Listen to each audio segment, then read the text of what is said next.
Media in Canada in trouble. New political party in BC. Liberals look to censor the internet again. And Obama back in the news. I'm Jim Check with Now Media. On the phone with me, Ian Burns. One day we're going to actually have him like on the actually you can see him. He's got a little picture of him in the bottom corner. Beautiful day in the Okanagan again. Look at the sunshine and traffic flowing. How is it looking out there in Ottawa? It's very grey and it's a bit snow lying around that still hasn't melted. Few degrees, not a very nice day. Well, we got the weather here in the bottom corner of our live stream here. It's 10 here in the morning hours, 9 o'clock, just as we're getting going here this morning. We like comments. We appreciate the comments when you guys are commenting, and we try to interact with some of the comments. Some of the comments that the guy behind the computer there is telling us is that somebody said that they can't take me serious because of gold chains. Well, there you go. I'm very proud of our natural resources here in Canada, and I wear that. I used to work in the resource sector. I work as a controller at a mine site. I also worked in the sawmill industry working on the green chain for some people that understand it. So very proud of the resource sector, very proud of our heritage and our mining industry. So there you go. If you don't like it, I can wear a higher collar if that's going to cause you grief. And also someone said that Ian was a Scotsman. He is actually an Englishman. So there you go. Yeah, and a Canadian these days. A Got the Canadian these passport days, to a prove former Englishman. There you go, from his home, Ex-Englishman. a former Englishman from the land of the UK. There you go. We're going to kick things off though. Media, and we've been talking about this less. We talk about free the media. Media really in trouble here in Canada with Bill C-18 taking away half the traffic. Really, half the traffic for all media outlets, including ours, taking away traffic with Bill C-18. And also half the revenues for most of them. And then many media outlets, the government selectively funds some, and some of them getting funded. In the first story we have is Chorus Entertainment. It just reported, it's a public company, and it just reported. And there's its stock chart over 10 years with the Liberals in power. It's in the 10-cent mark. You know, this thing used to be a $20 stock, and they have a lot of debt. And again, and we got the next chart here to pop up here. Revenues down. Revenues down. And they get a lot of tax credits. They get tax credits for they also run, they also create some films and movies and stuff like that and shows for television, but they also get the journalism credit. So sitting on their balance sheet there, in the next one here we're going to show you, they've got, just in receivables, like close to $22 million in tax credits receivable. We don't get any of those credits, but not a great place for media to be begging for credits and crumbs from the government. We need to free the media. This is not a great place for media. Their revenue is down 10% this quarter, 11% year to date. Their segment profit decreased 67%. Just not great news. Their loss per share, 28 cents per share. And that's compared to last quarter this time of the year, it's way worse than last time, right? So, And that's an interesting 5 cent. timeline that you've got there. The year that it begins is 2015. Yeah. And look at, I mean, What happened then? Yeah. This is like this for all media outlets that are public, that you can see them. You can see this. Again, Bill C-18 has taken away half the traffic because most people rely on social media to get their news. And by the only G7 nation not to allow news on Facebook and Instagram, they took away 200,000 of our audience. And guess who's spending money when Justin Trudeau's Liberals said they would never spend money again on Meta? The Liberals and the Carney campaigns are spending now millions of dollars advertising on there because they said can't get news on those platforms, so they actually have no choice but to spend money there, while they still block media outlets from putting news on Meta. Kind of a perfect storm for them, right? They can put their stuff on there, but we can't put anything on there. And it's very interesting. I mean, maybe you can explain to a naive young fool such as myself who doesn't understand the world. But it's very interesting to me that media organizations such as this one that you're highlighting here that receive money from the government they don't seem particularly interested in asking the Liberal Party or its leader, Mark Carney, questions about this. I mean, could you explain what possible motivation could they have to not ask that question? Yeah, and I'm going to say this to journalists and reporters and media outlets. You're selling your soul out there for these tax credits. And at the end of the day, they're going to let you die so that there's only one state-funded media left. I mean, everything, close to 100 outlets have failed across Canada since the introduction of Bill C-18. And 400 have failed since the Trudeau Liberals have taken power. Media in Canada is going to end up being one state-funded media. Holly Doan, the Blacklocks, has done that story too, basically saying that media in Canada is becoming an arm of the federal government. And the federal government, when she says that, is the Liberal government, because the Conservatives said they won't fund it. Media needs not to be funded by the federal government. No country should have their media funded by the government and not have their freedom and independence. We need to wake up. Like they're going to slowly, like it's just like you're in a lobster in a pot, slowly boiling away. Look at your stock chart. Look no further than the stock chart if you're global. Look at it. Yeah, Let's go but back to as that well, stock look chart. look Go look back at to what's that stock chart. happened. Look at what's happened under a Liberal government, which has been handing out taxpayers' largesse to media companies for a number of years now. Can you go But back to look that? at what happened during that period. The media in general Back. became sort of There you poorer go. and less resilient. There you go. That tells you what's going on. And I can pull up Glacier Media. I can pull up all of them, and you can look at it, and you can see this is. And then they say they're there to help. It's not helping. It's not helping.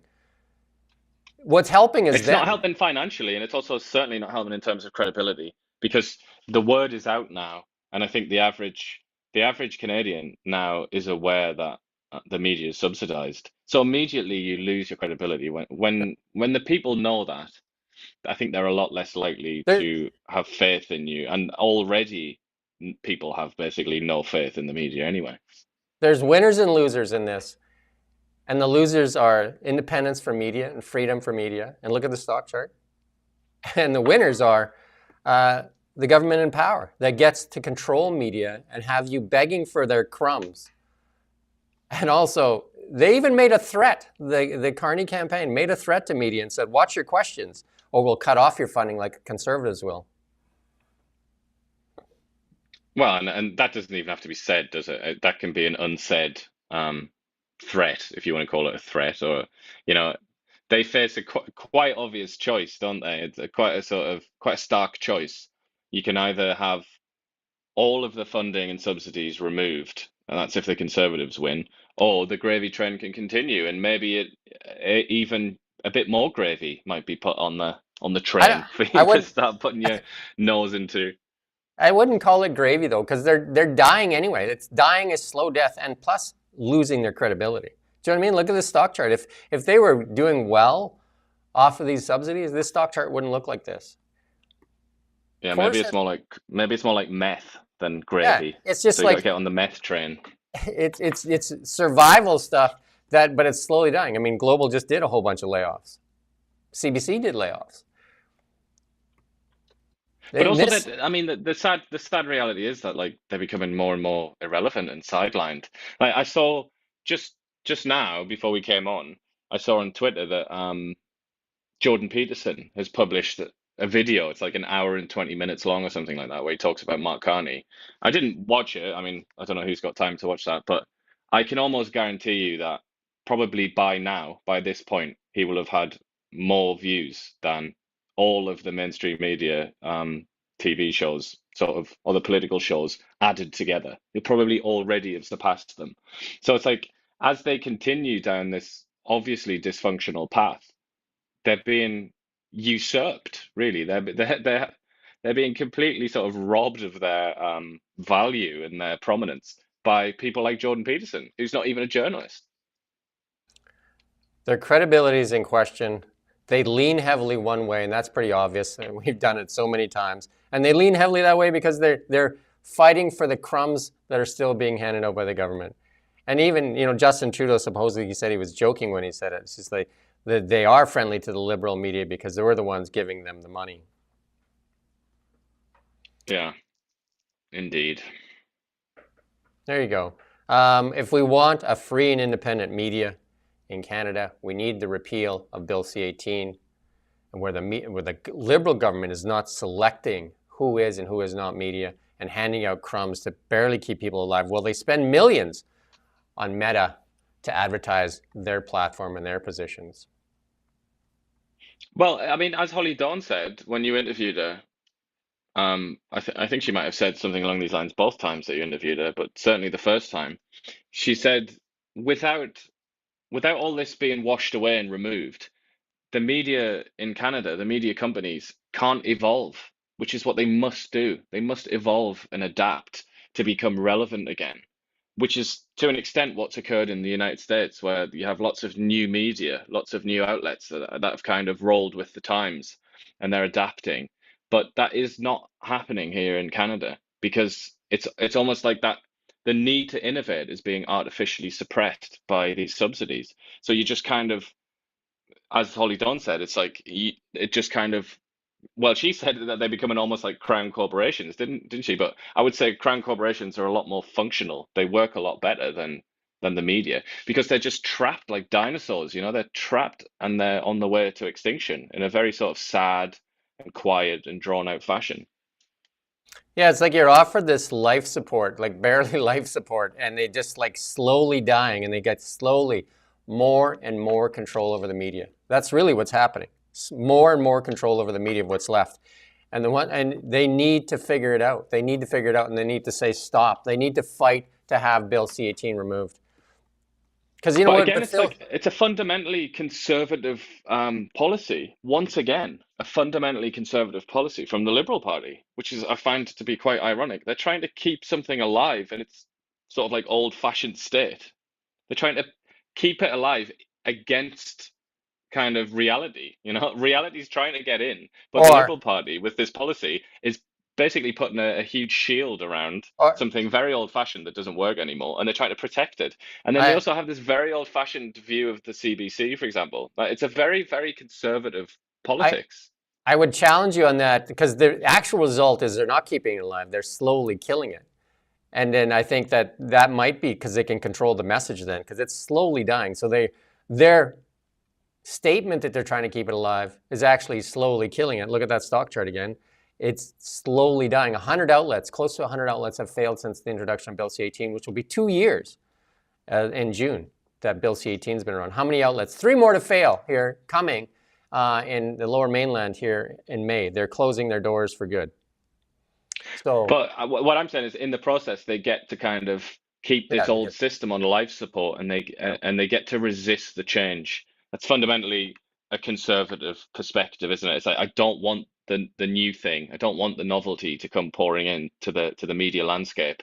I Yeah. want to keep it the same as it always was, nice and predictable. We've got our friends at CTV. We've got our friends at, you know, the Globe and Mail, and it will just persist and it'll be that old kind of, it'll be the 90s forever, basically.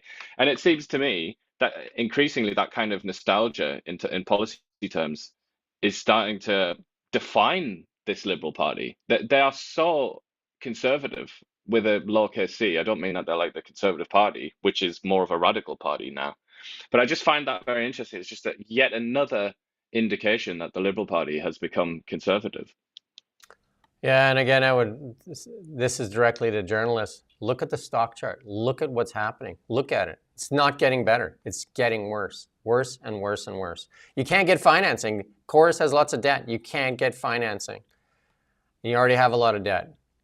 Like at some point here, Chorus is going to sell itself. I think there's already an offer made on it. It's going to end up selling out to somebody else, and it's probably going to be owned by American media companies, like a lot of the newspapers.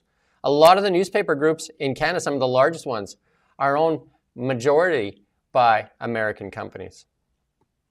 Absolutely, and they're always keen to jump. And then the other ones that, you know, if it's not going to be the Americans, it would be like somebody from Qatar or somebody from the UAE who have money to throw around, and they want, they're not buying it because they believe in the company, they're buying it for To, influence. to move on here, but to be fair, we get zero funding from the government. We don't want funding. We want our audience back that we earned over 10 years serving this community. We want our audience back. We want our Facebook back. We want our Instagram back. We figured out how to make money doing it this way. So just give us back what we earned. Anyway, we're going to move on. New party kicking off here in BC, launch of Centre BC. This is basically reviving the old BC United Party that got rebranded. That was one of the bigger failures in Canadian politics as well. The rebranding of BC United, or the former BC Liberals to BC United, and that actually ended up being the collapse of the party for this last election. Yeah, I mean, it's fairly bold of this woman. I don't suspect that it'll go anywhere myself, just based on my own instincts. But you know, I don't all either, power but to her. hey, yeah, there you go. I'm sure there's a few people that splintered off of John Rustad's Conservatives that may join this new party, or maybe not. It may, who knows, right? How many parties will be in BC? I think the people that left and are now independents, the people that left the BC Conservatives in the last month or so, they are considerably to the right, I would That's what I say, was going to say. That's why I of corrected. this idea. That's why I corrected myself there, because I don't think they would fit into this bucket, right? Definitely not. But what it does represent, I suppose, if you want to try and like sort of extract some meaning from this, it does highlight how splintered and disunited the right is in British Columbia. Mm. It just goes to show that, you know, everybody thought that Rustad was coming in and he was going to kind of unite the right and then just triumph with that new unity. But in reality, it was built on sand, wasn't it? And you know, and you've because this group here, you know, like the sort of remnants of BC United, the BC Liberals, they're still around, aren't they? And they don't really like John Rustad and never did. So they're still there and they're still kind of they're pulling in one direction. And then you've got people like, you know, Dallas Brody and all that lot, the ones who left, and now very own Tara Armstrong. They they look at John Rustad and think, oh, he's a sellout, you know, like he's gone left. So the right is just kind of all over the place, and you know, much to the glee of David Eby and company. Yeah, speaking of David Eby, he says that he wants the BC government to cancel American contracts wherever viable. Does that mean Facebook and YouTube too, or what does that mean? Because you don't spend any Don't money be with us. silly. Don't spend any money with us, right? There you go. So Eby says that he's instructed his BC Crown Corporation, Ministries and Health Authority to cancel contracts wherever viable. Yeah, and he was asked, and you know, he explained sort of what he meant by that, and he said if it's like way more expensive to choose a Canadian, you know, contract or whatever over an American one, then they won't do that. And then he also said, you know, like the wherever viable thing, like if it's actually possible to do it. So obviously, you mentioned Facebook, which EB used to have some nasty things to say about a year ago or 2 years ago now, whatever it is. Yeah, they're going to continue to be, I think, very, very happy with the amount of money that they get from BC taxpayers, because I don't think that's going to change. Yeah. Well, the amount of money that the NDP and the Liberals spend on American consultants is where a lot of that is spent, where, you know, they have bloated staff and yet they still spend millions of dollars in consulting and with American firms and other firms. And tech firms, yeah. Like if we had our own Donald Trump, Canadian Donald Trump, he would go on non-stop about the gigantic deficit in services, trade deficit. It's enormous. The only reason that we have a favorable balance of trade with the United States is because of Alberta and the oil that they export on the cheap to the Americans. That's literally the only reason.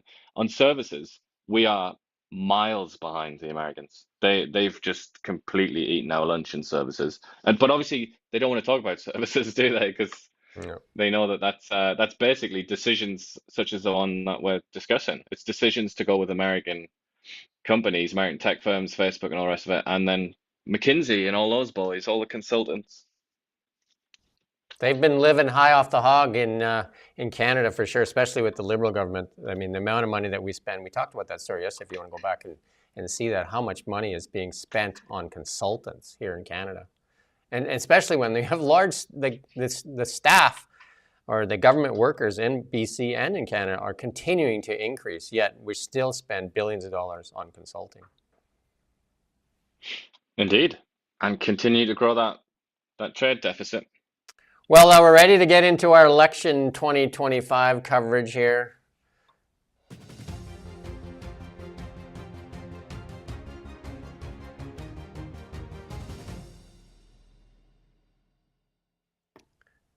Kicking things off, old is new again, as the Mark Carney wants to censor web pollution. Here we go again. He's going to take another third attempt at regulating the internet. People should be worried about this. This was after Carney was heckled at a rally in Hamilton, and he said, we don't need that online, and hecklers had questioned a question. I was going to use the clip, but it just like somebody was shouting at him about his relationship with New York financier Jeffrey Epstein, a convicted sex offender who died in police custody in 2019. And Carney said, come on. That's a Joe Biden line, right? Come on. There are many serious issues we're dealing with. He didn't want to talk about that. One of them is to respect to really, and I don't get this part. One of them is with respect to really just the sea of misogyny. I don't know how that comment was. Misogyny, anti-Semitism, hatred, conspiracy theories, and the sort of pollution that's online that washes over our virtual borders from the United States. So he's blaming the United States for all this bad stuff because no Canadians would be doing this, I take it.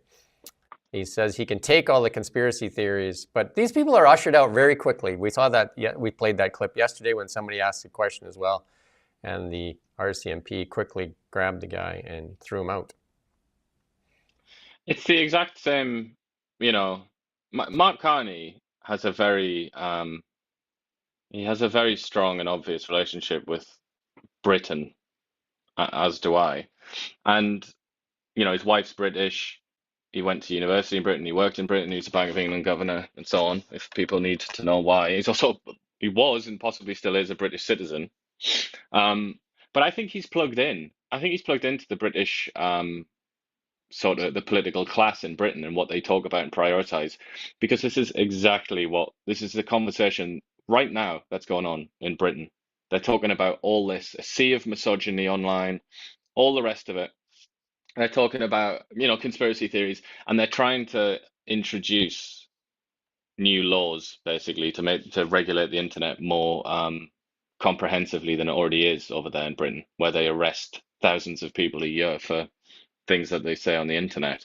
And I think Carney, I don't know if it's through his wife, I don't know if it's through friends that he has in Britain, but I think Carney is kind of plugged into that, and I almost feel like this is a British politician. A British politician could have said exactly this yesterday, but instead it was the Prime Minister of Canada.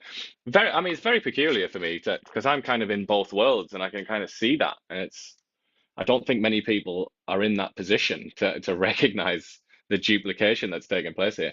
But he's saying here we need to legislate against hatred and conspiracy theories. What? What does that mean? How do you legislate against hatred? I get the impression that Mark Carney really rather hates Pierre Poilievre and vice versa. Are they gonna legislate against each other? How do you legislate against conspiracy theories? Are we gonna make it illegal to talk about things like the lab leak theory out of the Wuhan Virology Institute, which turned out to be true? It's a very, very dangerous game. It's very tricky stuff. This is the third time. The bill never passed the second reading in Commons and lapsed with prorogation in Parliament last January 6th. So then Heritage Minister Pascal St-Onge on February told reporters that Cabinet had not abandoned its interest in censoring the internet. We're living in challenging times right now. We can see it, said on St-Onge. Respect is lacking in public discourse. Misinformation circulates earlier than facts. We hear a lot about freedom of expression. We need to make sure that it exists, but it's protected and it's the foundation of healthy, yet the same freedom of expression is currently being exploited. She's the same person that said that the CBC should get double its funding while choking off other media outlets. So they really want to control the messaging. That's really what it says to me.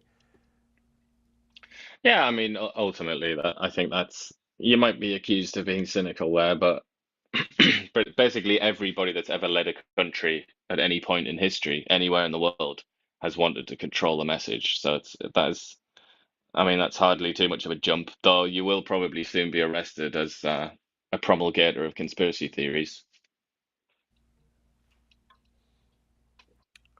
Yeah, no, it's crazy. We're just having somebody's actually moving around in another room. Rommel, if you could tell them that they have to pause until we're done our show, that they should not be doing anything else until we're done our show here. If you let them know, that'd be great. This is a serious thing. If they get this bill through, it'll be bad for Canada. Absolutely, and it'll make Canada more like Britain, We you already know, don't. which We it already seems that to me that Mark Carney wants to do that. we But already do. as, you know, somebody with a little bit more experience of Britain than Mark Carney, I would say you don't want that. You definitely don't want that. You don't want to be like that country. We already do not have um, news on Facebook and Instagram, and this looks like to me a setup because they've already tried to get rid of X in Canada. Do we want to be a country like like China, where you don't have certain social media platforms, where you don't have freedom of expression, where they're blocked because the government has decided which platforms fit their needs? Yeah. But it's unfortunately it just seems like you can kind of you can bait and intimidate and threaten and gaslight, dare I say, large amounts of the populations in Western countries into sort of supporting this kind of idea. It seems to work. It seems to happen. The only reason that it hasn't happened in the US, which is an anomaly now in the whole world, not just within the West, but in the, on you know on the planet, is because they have the First Amendment, and it's extremely difficult to change the American Constitution. It's like a it's a once in a not even a once in a generation. It's like a once in five generation thing to actually go and change the US Constitution. So as a consequence, they have freedom of speech still, but it's been basically restricted and removed everywhere else. Yeah. Yeah, I know it will be a sad day in Canada if this gets through. I think a lot of people really need to understand what this is. Bill C-18 plus this is basically only allowing the government to talk to you. We got a clip here from Pierre Poilievre's first economic action plan. We're going to play this clip here. Policies combined have been calculated to boost our GDP by $500 billion spread over the next 5 years. This calculation has been done by Philip Cross, the former Statistics Canada chief economic analyst, and Dr. Tim Sargent, the former senior ADM at Finance Canada, who now is practicing as a PhD economist. These two revered economists have calculated that these policies that I've announced of cutting taxes on investment, work, home building, and energy, plus repealing the anti-resource liberal laws, will unlock $500 billion in additional GDP spread over the next 5 years. This is money that will go into the pockets of our workers. This will build our economy back and fortify it against the Americans. It will also generate new tax revenue to fund schools, hospitals, and most of all, our military, to make us more independent. There you go. That's the new, his economic action plan. He was speaking on that this morning. And basically, the Liberals will create bills and they'll get rid of them. So he's going to repeal C-69 and Bill C-48, which is the no more pipelines, and then the no tankers on the West Coast. Create a national energy corridor. Bring in Canada's first. This is a good one. This is the one that is so significant. The Canada's first reinvestment tax cut. That is so good because I mean, a lot of that money would get reinvested back in Canada because a lot of people don't sell things because they don't want to pay the capital gains. So that would really get the economy moving. I think that's one of the most creative ones out there on either party right now. Cut regulations and phase 2 of the LNG Canada project, double gas production, and accelerate at least 9 other projects. We went through them before. Upgrade the Port of Churchill and get some, like cut red tape. This is a good one too. Get rid of one rule for every, get rid of 2 rules for every new rule. God knows we have too many rules. I would say that that's probably the most unoriginal of all of those ideas. It's quite a trite idea, that one. But I agree with you that they've been doing something pretty interesting, the Conservatives. I think you have to admit, even from a completely neutral perspective, they have introduced some quite sort of creative policies. And that's why earlier I referred to them as the more radical party, and the Liberals are the more conservative. I mean, I don't mean radical there as in the way that like Donald Trump understands that word, because Donald Trump doesn't really understand many words. I'm talking in the sort of 18th, 19th century sense of radical.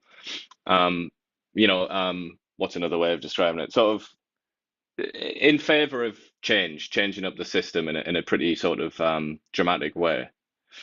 That's the Conservative Party this time around, and I think you really have to acknowledge that. Like they've done a lot of work here, and they've come out with some really interesting new ideas. The Liberal Party has not really. I mean, they've come out with slightly modified versions of Trudeau era policies, I would say. It's very much the same. Like if you look at all the policies, we're breaking them down too. We're doing special segments. We've done 2 already. We're going to break down every policy that they land. But the Liberal ones tend to be very much the same, very much. And a lot of stuff is happening underneath. Like Bill 63 is really bad for Canada. Bill C-19, bad for our natural wealth. Bill C-48, bad for our natural wealth. If you want the party of change, the only one coming up with change and stuff that actually ends up on the consumers, Ian and I did yesterday, we did the housing plan. The housing plan for the Conservatives puts money in the pockets of regular Canadians. The other one puts a ton of financing in the hands of corporations.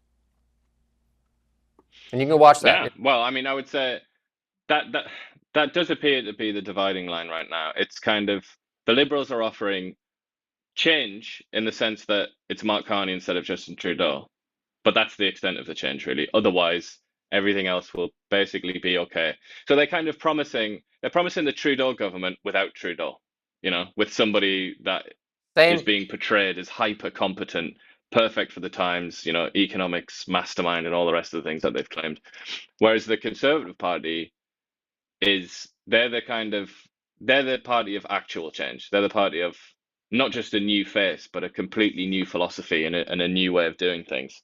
Obviously, as things stand, the polls seem to suggest that the Canadian people are a lot more fond of the status quo than maybe we believed.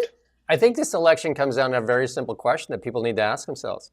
Are you happy with the last 10 years? Are you happy with where Canada's at for the last 10 years?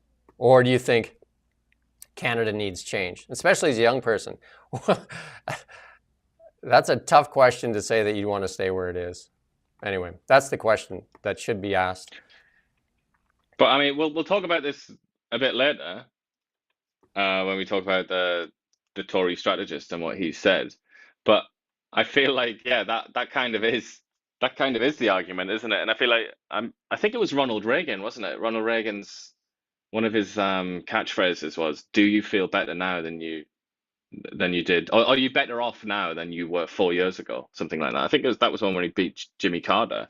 Yeah, that's simple question. Yeah, that's such an obvious question to ask, isn't it? When you're the party that wants you want to embody change, that's what you should ask. That's what you should say. But I feel like maybe Pierre Poilievre hasn't quite got that across, that's what he represents.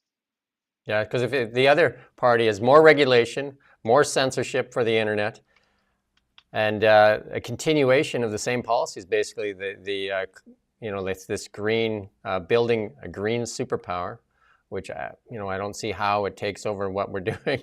Anyway, let's move on. We're going to spend half the day here. Carney getting a lot of heat for this one. Never heard of this group, and a lot of reaction on this. This is Prime Minister Carney said yesterday, "Can't believe everything you said." And he actually went at the reporter there when they were asked about his connections with Chinese business groups, pro-People's Republic business group, despite photos with it. And it's not just this one group. He actually took a picture with the full executive team. And he said, "I'm a politician. I go to events. There's hundreds and thousands of people in the course of the day. It's not a meeting, and somebody takes a picture with me." But it was actually like the picture was with the full executive team, so that would have been a staged photo. That wouldn't be just like guys walking up in a lineup like this. This photo, you could say that would be a staged photo. But he actually went at the reporters almost Trump-like, and if you do it in retrospect, like to what when Pierre Poilievre is been caught in some photos with some people or something on the back wall, the media has been relentless on this, and not so much for this. Well, indeed. I mean, even when he was once photographed next to some graffiti on it was on like a trailer or something that he stepped into. If you remember that, the Diagolon thing, Yeah. which is a group that is threatened to attack, assault, and kidnap his wife, which he despises quite naturally. Anyway, that's another kettle of fish. But That one. I think it's just quite interesting. You mentioned that photograph appears to have been kind of coordinated, and it looks like they lined everybody up. They also claimed, this group, the Jiangsu Commerce Council of Canada, they claimed that they had an in-depth meeting, but they've now deleted that right. post. So I mean, the journalist here that sort of wrote this story up and asked that question, Carney accused her of basically being like a fraud, like basically being a crap journalist, not doing her job properly. But she kind of, you've got to admit, she did the basics there. She went to this group. This group made a claim. They had a photograph, and she wrote the story, and then put the question to Carney. But Carney was furious about that, wasn't he? And he Yeah. once again sort of attacked the journalist rather than answer the question. He took his lessons from Donald Trump there. I mean, he's done that with a few reporters. He's actually just attacks them and calls out their credibility. So again, reporters, go back to the first thing that we showed you. Is this what you want, to be begging for crumbs, or do you want to actually free the media? But there's a few outlets that are going after him for this, right? And like including Brian Lilly, who's obviously always after him here with the Toronto Star. Why did Carney suspend his campaign and return to Ottawa? Because he's really bad at campaigning, gets angry at journalists. He's touchy on China. I mean, his Brookfield Asset Management, which is, I'd say, is the big anchor around his neck, took a large loan from China, like a large $250 million loan. Absolutely large here. So we got a clip here to play. Globe and Mail. My colleagues have a story today about a Liberal candidate's relations with China-friendly groups and a meeting that you also held with a pro-Beijing group. So my question is, why did you meet with this pro-Beijing group, Jiangsu Commerce Council of Canada? And is the party okay with the fact that Liberal candidate Peter Yan has been so close with the Chinese consulate and China-friendly groups, given the public inquiry into foreign interference, says that this is a tactic China uses to exert influence? Okay, well, I'm sorry, but you can't believe everything you read in the Globe and Mail. So in your question, and I guess in the article in question, you said I had a meeting with whatever your term was, Beijing group. I've never heard of this group, okay? Never heard of this group. Certainly didn't have a set-up meeting with this group. Full stop. So check your sources before you write things like that, okay? Or your colleagues do. I'm a politician. I go to events where there are hundreds and thousands over the course of a day of different people there. That is not a meeting. If somebody happens to be in the room, takes a picture with me, that's not a meeting, okay? First point. Secondly, with respect to Mr. Yun, this is a person who has served his community for decades.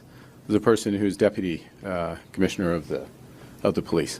Okay, a person in discharge of those responsibilities meets with a variety of community groups in the community because that's his job. That's his responsibility. We're proud to have him as a candidate, and I honor his service, including on today. There you go. I mean, it's interesting that, and we'll discuss this again later in regard to the Tory strategist that's come out and is unhappy. But it's interesting that he spoke about how Poilievre had behaved in a gross fashion, in his words, when he was, when that journalist asked him the question about the campaign, the rally, how many people attended the rally, and he was saying like, how many people do you think were there, and all that. I mean, compare and contrast there. That what he said there is like, check your sources before you write something like this. Okay, that's like, what the hell? Like, that's such like patronizing, aggressive attitude to take to a journalist. I can't believe he's getting away with it. I mean, obviously he's Brian Lilly going on about it, but Brian Lilly is very much in an echo chamber, isn't he? I don't think anyone's really listening to him except people that are already going to vote for the Conservatives. Well, But on the other hand, some like neutral space, if you looked at more neutral broadcasters and whatnot, they're all in on the talking about Pierre. So it's kind of, it hasn't broken through yet, I don't think, that Mark Carney is actually rather prickly and rude to journalists. here's Andrew Coyne, though, saying, really? I mean, so that's an opinion piece on the Globe and Mail. So you can go ahead and read that one too. And then the Toronto Sun, obviously, saying too that, some of this stuff is starting to snowball. This is another opinion piece. Carney pauses Liberal campaign to avoid tough questions, because this China connection one, there's a lot to it. There's a lot coming out of it, especially with the ties to Brookfield Asset Management. And that's something that needs to be looked at, especially when we're looking at a report that came out from the Bureau there with all these Chinese ties too. We need to really look at this stuff here. But the other big story that just dropped here is a fund led by Mark Carney is registering in 5-story Cayman Island buildings that houses 18,000 companies. So this one post office box, whatever, is really knows how to get companies in there. Brookfield registered. Yeah, which Barack Obama referred to as the biggest tax scam in the world. And what does Barack Obama know, right? What does Barack Obama know? Well, it's misinformation, isn't it? He's going to be arrested under the new liberal law if he ever comes to Canada again. So Trudeau got Obama's endorsement, and Carney is getting a different type of endorsement from Obama. We got this little clip here. Obama described the Cayman Islands, which you just said, as the biggest tax scam in the world. And here we actually have a clip from our old friend Barack Obama. Let's play this clip.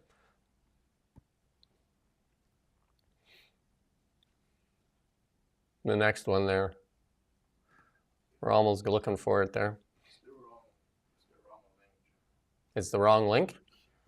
Well, you see if you can find it, because it's actually a good link.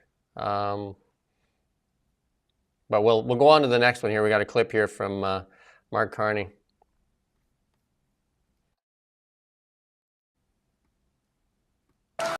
The relationship we had with the Americans, these guys weren't wrong. They want us to be the 51st state. They want to break us. They want to break us so they can own us. They want our resources. They want our water. They want our land. They want our country. And what do we say? You don't have to die. You don't have to die. Never. Never. There you go. One party's selling fear. One party's selling hope. So I guess it depends on where you want to go. So now they're after our water, everything. Like Chrystia Freeland said, there'll be tanks rolling in the streets. He said something like that as well, you know, because she was referring to a 4-year-old, wasn't she, that she supposedly, allegedly had spoken to. Carney said something like that, anyway, like a young kid said to him that, I think it was a girl, that she didn't want any tariffs in place or something, and he's using that to kind of experts the state that we're in. Yeah. Local experts talking about tanks in the streets, and another local expert talking about tariffs, 4-year-olds. So there you go. So the Liberals relying on the experts and selling. Yeah, he's also he's getting a bit. He's starting to become a politician, isn't he? Like before our eyes, because he said that. You know, the old relationship that we had with the United States is over. Like very dramatically delivered. If you remember, he said that a couple of weeks ago, and it was headline news everywhere, because it was actually quite interesting when he said it the first time. And I think it almost seemed a little bit kind of improvised, and you know, like he was just speaking naturally. But ever since he said that, and ever since he got all those headlines, he's just been trotting out at every single. Because I watch all of these so-called rallies, whatever you want to call them, these little speeches, and he's trotted it out at every single one since then. And he does it at press conferences as well. And it's kind of like we're seeing the man turned into a politician. Yeah. And here's CBC actually talking about when I said selling fear. The CBC's actually caught on as well. So here's a little clip here. They're also passing up on the opportunity that so-called earned media reporting affords. Look at what Mark Carney's doing. Now, he has the advantage of being the prime minister at a time of crisis. But my God, is he milking it? You know, he goes out and he does these press conferences and he puts on this very somber face and he announces to the country what's just happened to us. And, you know, I think he gains every time he does that, even though he's not doing it through a YouTube video. You know, he's actually using the media. Well, it turns out that actually helps. Okay, we got to leave this part there. Yeah, Carney on the ball. I've been saying that for a while now, and that was obviously part of their plan. That they were gonna make him prime minister, and he was gonna get all of that kudos and prestige and everything attached to it. But he was also gonna get all of the media coverage. Completely, like when the prime minister says something, as a journalist, you're pretty much obligated by, you know, the sort of profession that you work in to report on that. And when you're in the middle of an election, that's excellent news for the guy being reported on, isn't it? Yeah, selling fear works. And especially, you know, like they were very good at it.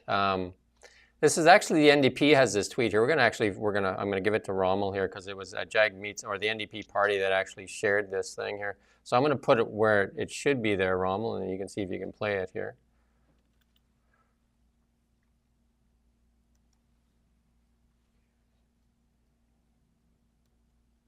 I don't know why it's not going in there.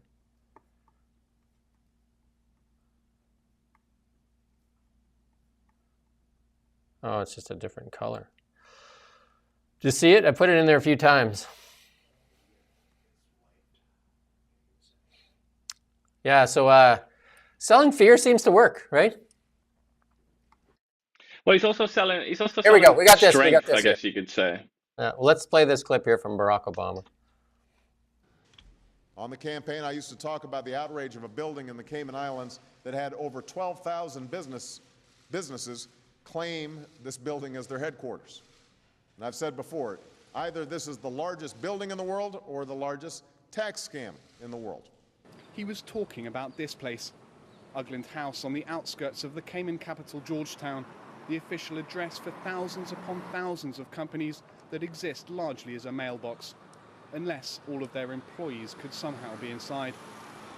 Well, it's certainly not the biggest building in the world, so in Barack... There you go. Mark Carney must have saw that video back then and said, hey, well, if there's thousands in there, why don't we jam a few of our companies in there at the same time? But when he's asked questions about this, right away he says, yeah, I did this to maximize the advantage, you know, bestowed upon the clients that we had, many of whom were Canadians, by the way, he likes to say. Yeah. But then he says, you know, if I'm elected, I'm going to make sure that everybody, you know, pays their fair share of tax, and I'm going to close these loopholes and so on and so on.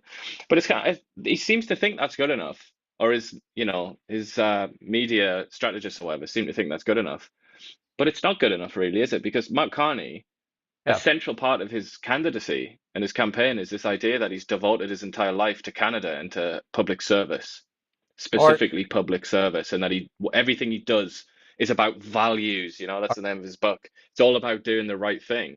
But that kind of contradicts what he did at Brookfield, does it not? I mean, how could he possibly have sat there for 5 years as the chairman of Brookfield Asset Management when it was doing things like this, effectively depriving the CRA of revenue, much needed revenue that could have been used to, you know, prop up services and healthcare and all the rest of it in Canada? How do those two things make sense? A life dedicated to Canada and public service on the one hand, and on the other hand, overseeing a company's tax dodging that deprived Canada of taxes and revenue. I even think more importantly, I think this is key, and you have to listen to this carefully because it's very key. Mark Carney not only built Brookfield Asset Management's wealth, tax dodging, he built his own wealth because most of his wealth came from Brookfield Asset Management, all the options he has. So he built his own wealth on the backs of Canadian taxpayers by dodging taxes. So there you go, ask yourself that question. Do you want somebody that took advantage of Canadians? That's how he built his wealth. And now he's saying now that he's wealthy, that he's going to close these tax loopholes. And one, do you believe him? And two, he should give it all back.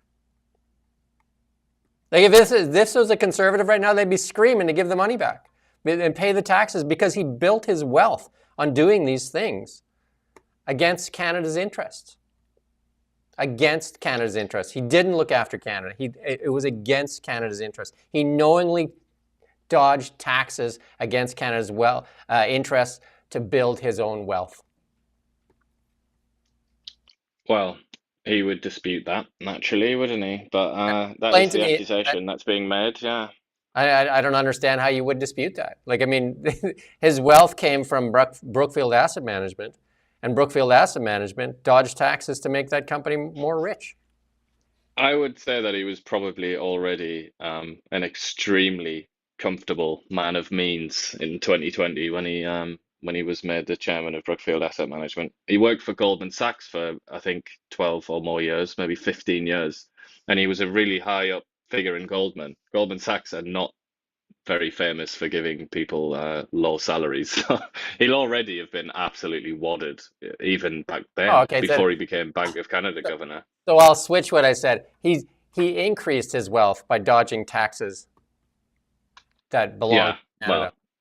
Well, you could say, yeah, whatever remuneration he was given in whatever form by Brookfield, you could say that was derived in part from his overseeing of various funds that were in tax dodging jurisdictions such as the Cayman Islands and what was the other one? Bermuda. Yeah, so why not, one, move the headquarters of Brookfield Asset Management back, two, pay the taxes that are owed, and then give up the wealth that you've generated from that by dodging taxes that belong to Canada. Yeah, well, the sad thing is though, and he has said this, like it was all legal, and that's accurate. It's right. It is all legal. So it's immoral rather than illegal.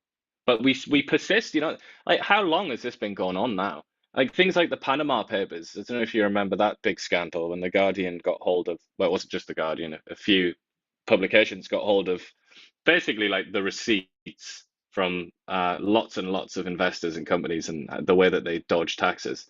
It's just it's a strange situation where everybody knows this happens and it's just tolerated for some reason. That if you make enough money, if you're rich enough and you can afford the superstar lawyers and accountants and all the rest of it, then it's just like one of the perks of being that powerful and wealthy is that you get to hide your money in some stupid British territory in the Caribbean that shouldn't even exist anyway. So my biggest point there is he wraps the flag around himself and says that he's been here for Canada the whole time. He's been taking advantage of Canada the whole time. Well, certainly it's true that he was the chairman of Brookfield Asset Management, and Brookfield Asset Management was taking advantage of low tax or no tax jurisdictions at the expense of the CRA. That's undeniable, yeah. Anyway, let's move on. This is a CTV story. If Poilievre can soften his edges, he could win. Look at that. CTV offering a sprinkle of hope. And who's in the picture? A couple of gray hairs. There you go. Well, I don't know what to say to that, really. His edges weren't very soft at all when he was 30 points ahead in the polls. I think it's about something other than how soft or coarse his edges are. And then another opinion piece on the National Post that says Poilievre finally vindicated for refusing security clearance. Even Tom Mulcair said that it was a nothing burger and that the Liberals were just using it to and the media that kept using it to say that Poilievre refuses to get a security clearance. Tom Mulcair, former leader of the NDP party and now analyst on television there, said that he wouldn't get it either. He supports Pierre Poilievre not getting it so that he can speak freely, and that's what Poilievre said the whole time. But even when I was doing that interview with Kay Desjardins here for NDP Canada, he tried to play the card, and I stopped him, and he said, "Yeah, you're right. I mean, I just had to throw it out there because they just want to use it anyway." This is politics. This is how politics works. Like a lot of people will trot out things that they don't believe in. I don't think Mark Carney believes what he's saying when he attacks Pierre Poilievre for this. I absolutely 100% don't believe that he believes that. I think it's just a tool because it's a tool that you can use to portray your enemy as being like not very, or somehow not patriotic or not responsible. And almost like it helps, it certainly helps the Liberals to portray Poilievre as kind of like a petulant teenager that refuses to do the right thing. It's like that's part of their campaign. So this is just a very useful little scrap that they've picked up, and they're using it to beat him up with. And this one here is just on the point of ridiculous. Here we have a news outlet putting dots on people to see how many people they can count so that they can say Poilievre's numbers are smaller than claimed. I mean, it's a lot easier to do than putting laser dots on people, which is, some people might find offensive. Is just take the square footage of the building and then calculate how many people in a square foot. I mean, it's just ridiculous, right? Like, I mean, it is another way to attack what is like what people are looking at as hope when they say, oh, look at the size of the rallies, that's got to mean something. And there's the media saying, nope, nope, nope, nope.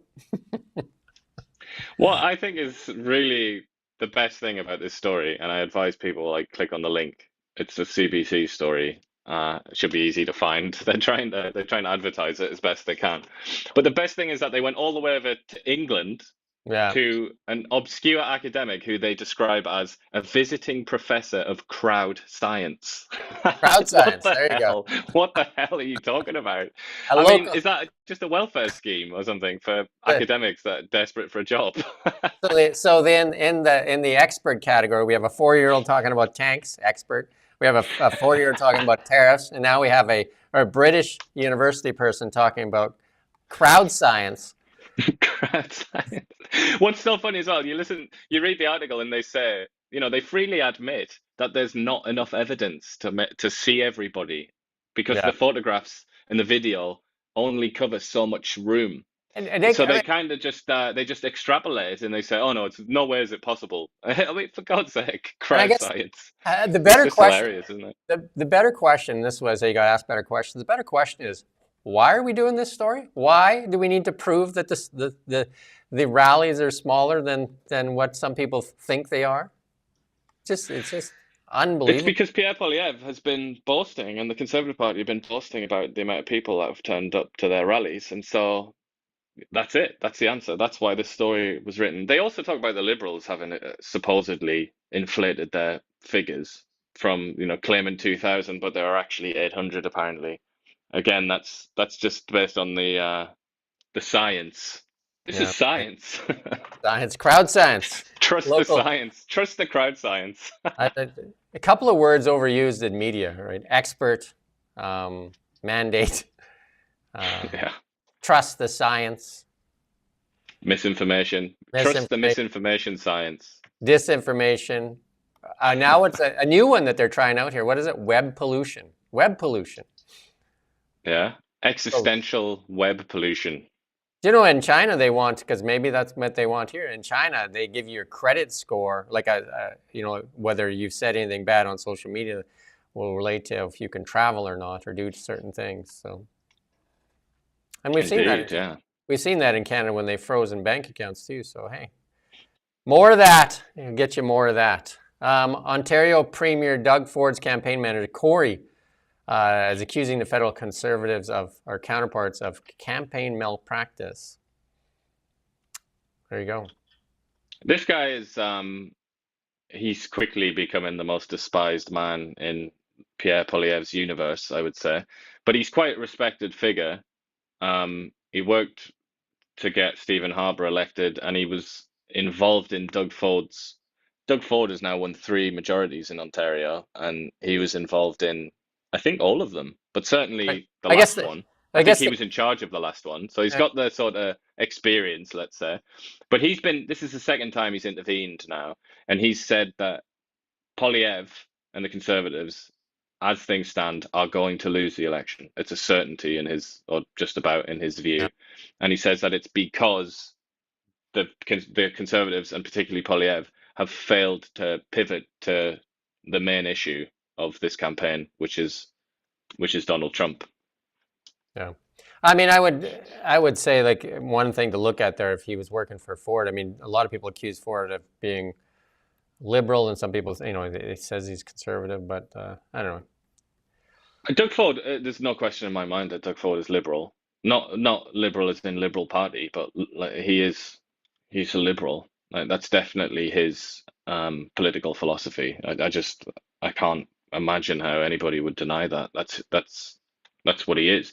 But then I would say, and this is almost certainly what this Corey fellow would say, that's what he had to be to win in Ontario. And that's also, I mean, I'm not saying you have to be, I mean, I think Pierre Poilievre is a liberal as well. A lot of people probably laugh at that, but I mean, if you want to go into a political science department and ask some professor, he'll probably tell you the same. He is comes from a liberal background. It's like a classical liberal, but it's still liberalism.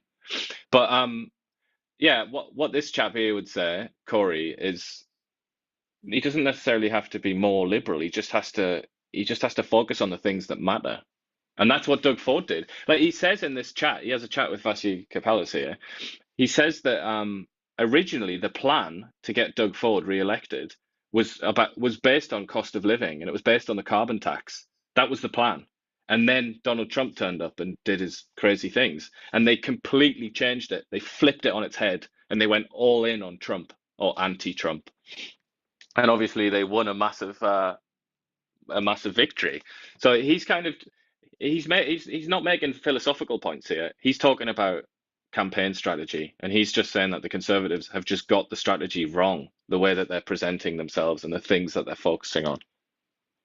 Yeah, let's move on to the Chinese EVs coming to Europe, and they're already in Europe, but they're talking about removing some of the tariffs and replacing them with just like some minimum prices and that, right? So to get Chinese EVs, they may not like that at the end of the day, because Chinese EVs are definitely going to compete very well against the Euro automakers. But I mean, it's bad news for the Americans, though, isn't it, in a way, because they'd succeeded in building this kind of coalition of countries that were very hostile to Chinese trade practices, which are notoriously naughty. They misbehave all the time with subsidies and all the rest of it, currency manipulation. But the Americans that created this coalition, of which we are a part, that's why we have 100% tariff on EVs, because it was all about working with the Americans to try and fend off the beast of the Chinese EV industry. But now, since Donald Trump has decided to saw off his own legs with his stupid tariff policy, the European Union and China are now, what this is a signal, isn't it? This isn't necessarily about like hard policy. This is a signal from the European Union to America saying we're going to get in bed with the Chinese if you don't stop being ridiculous. Yeah. Michelle Obama says her and Barack aren't divorcing and blames society for rumors. Yeah, well, if they get that bill passed in Canada, it won't be coming through Canada because it'll stop all that. But there you go. What I love most about this is that it's society's fault. Like, what are you talking about, man? You just blame everything on society because some gossip rags were speculating that you were going to be divorcing Barack Obama. I don't think that's society, is it? For God's sake. She's got a podcast that she does with her brother. Yeah, nobody watches it apparently. Yeah. Well, there you go. Let's move on to markets instead. There you go. Let's move on to markets. Actually, I just checked because it's like a whipsaw. Actually, so like up and down. I could say a whole bunch of jokes there, but I won't. Right now, the markets are up 493 points. They're over 40,000.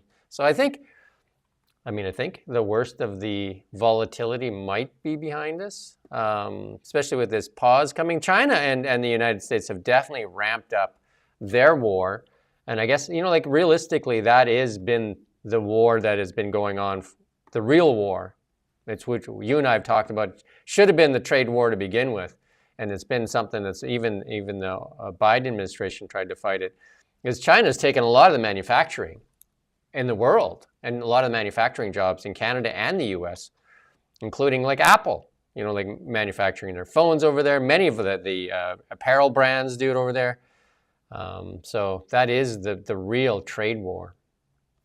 Yeah, and America's sort of secret weapon in that battle with China, according to all the boffins that the economists and all the rest of it that focus on this sort of thing, America's secret weapon was Vietnam, China, and a couple of other countries that have now, Vietnam, Mexico, and a couple of other countries, that the Americans have now done just about everything that they possibly can to insult and impoverish with this tariff policy. So, Yeah. I mean, it's that is the saddest thing of all. If you're pro-Western, if you're like a believer in the West and the Western Alliance, Donald Trump and what he's done, I mean, it's pretty much the worst thing that's happened to the West in I couldn't tell you, decades, Yeah, possibly even more than that. he, It's he an absolute nightmare what he's done. he should have started his trade war where he actually needed to concentrate his efforts and not meddle. I mean, he's actually meddled in our election process too. Absolutely. Donald Trump is just about, as things stand, I think Mark Carney is gonna, that's my opinion, I think Mark Carney's gonna win. The Liberals are gonna win. And it will be 70% the responsibility of Donald Trump, I would suggest, I would speculate. I'm going to go against you here, and we'll see who's right on April 28th. I'm going to say that the crowd sizes definitely play a bigger role than most people think, and that the young people will come out and make this a real thing. So we'll see. We'll see. And if I'm right and you're wrong, you have to eat your hat live on air. Eat my hat. How about that? Or eat something. Go eat something. Eat something. I'll eat something like a UK dish that I find disgusting. Like, is it haggis or something like that? Haggis, yeah. Or Marmite, maybe. I'll get you some Marmite. There you go. And then you'll have to do something as well. What will I have to do? Yeah, we'll have to think of that. There you go. We'll work on it. Maybe somebody has some suggestions. Gold. Gold, definitely the canary in the coal mine. Gold, one of my favorites, and that's why I wear these gold chains, because I love our resource sector, and I used to be a mine site controller. And our resource sector is so important for Canadians. It is the wealth that's beneath our feet. It's our mines, and it's our oil and gas, and our LNG, our uranium, our potash, all those things, our wheat fields, our canola fields, our forestry, all that stuff is our resource sector, and all of that has been suppressed with regulation. It takes 20 years to get a mine permitted here in Canada, 20 years. And you know what? We have some of the best miners in the world, and guess where most of them mine? Not in Canada. Not in Canada. They go elsewhere because it's almost impossible to get anything done here in Canada. And that's that giant sucking sound we're talking about where capital leaves Canada and goes somewhere else. So gold continuing to rock. And then a lot of this has to do with what Donald Trump is doing with the tariff wars too. Japan was dumping T-bills, which hurts the dollar, which drives up gold. And I would say China, the largest holder of US T-bills, is likely doing the same. In China and Russia, two of the biggest buyers of gold for the last, like 10, 15 years now. And when the US government under the Biden administration weaponized the American dollar and the SWIFT system, again, more and more countries look to gold as their reserve asset. Canada, the only nation in the G7 to hold zero gold. It's also important there what you mentioned that about those countries. Russia, I believe, is the biggest producer of gold in the world. But then if you look at like the BRICS team, they've also got South Africa there. They have an enormous amount of gold. And so do the Chinese, I think, have a reasonable amount of gold. So they're sitting pretty. They've got a lot of gold, that kind of Canada has the Axis or whatever you want to call them, the BRICS people. Canada has a lot of gold mines. Or gold reserves in the ground. And then one mine that is going as I am gold, it's the Cote mine in Ontario. Ontario is still got some mines going on. British Columbia, really tough to get any mines going here. There used to be lots, we have all that stuff going up in the northwest part of British Columbia. Very tough to get anything going here though. You got to convince Adrian Dix now, haven't you? Yeah, he'll sell you a heat pump. As opposed to forget the gold, have a heat pump. You don't need a mine. You don't need that silly gold. Gold, according to Mark Carney, was a good Bank of Canada governor when they sold most of the gold here. Most of Canada's gold was sold in 2015, 2016, the start of the Liberal government there. They said it was an antiquated asset and of no use. And guess what we do hold a lot of in our reserve assets? And because people have like the reserve assets, people have it usually as a mix of gold. Canada is mostly U.S. T-bills. And then, right, there's a bunch of people cheerleading the demise of the U.S. dollar. You better take a look and see what we hold as reserve assets before you start cheerleading. It's like a Tim Walz moment. Bitcoin. Bitcoin looking like it's ready to make that move back to challenge its previous highs there. I think Bitcoin is building that base. It looks like that.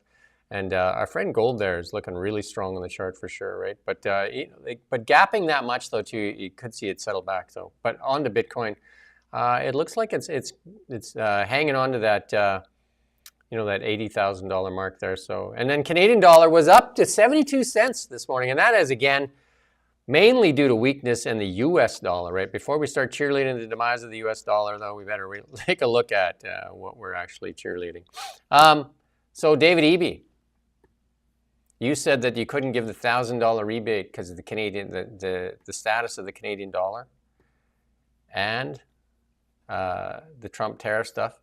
Well, here you go. Now you can give them money. Look at that. The Canadian dollar doing better than it has in quite a long time. They can go way back now into November.